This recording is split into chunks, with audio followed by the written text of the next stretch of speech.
বিবেক বেঁচে দেওয়া প্রজন্ম নয়, দলান্ধক প্রজন্ম নয়। এই প্রজন্ম সেই প্রজন্ম, আপনি যদি সত্য এবং ন্যায়ের পথে থাকেন, আপনি যদি তাকে যুক্তি দিয়ে প্রাসঙ্গিকতা বোঝাতে পারেন, এই প্রজন্ম আপনার জন্য রক্ত দিবে, জীবন দিবে। আবার আপনি যদি লুটপাট, অর্থ পাচার, চাপাবাজি, ক্ষমতা অপব্যবহার এসব শুরু করেন, এই প্রজন্ম আপনাকে ছুঁড়ে ফেলবে। এমন একটি বাস্তবতায় আমরা আমাদের জায়গা থেকে মনে করি যে ভারতের যে রাজনৈতিক ও সাংস্কৃতিক আধিপত্য প্রতিরোধের কথা বলা হচ্ছে, আমরা যদি এটি প্রতিরোধ করতে চাই, এই প্রজন্মকে আমার আগে বোঝাতে হবে যে এই আধিপত্যটা কিভাবে করছে। এই প্রজন্মকে তার আগে বোঝাতে হবে 16 বছরে কিভাবে জোর করে আমাদের দেশের উপরে, দেশের মানুষের উপরে এই আধিপত্যবাদ চাপিয়ে দেওয়া হয়েছে।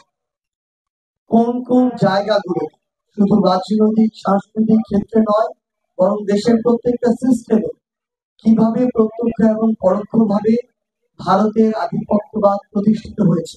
বিগত 16 বছরে আওয়ামী লীগ ভারতকে বাংলাদেশের মনিবের কাতারে নিয়ে গিয়েছে এবং নিজেরা স্বেচ্ছায় দাসত্ব বরণ করেছে শুধুমাত্র নিজেদের ক্ষমতাকে সিকিউর করার জন্য।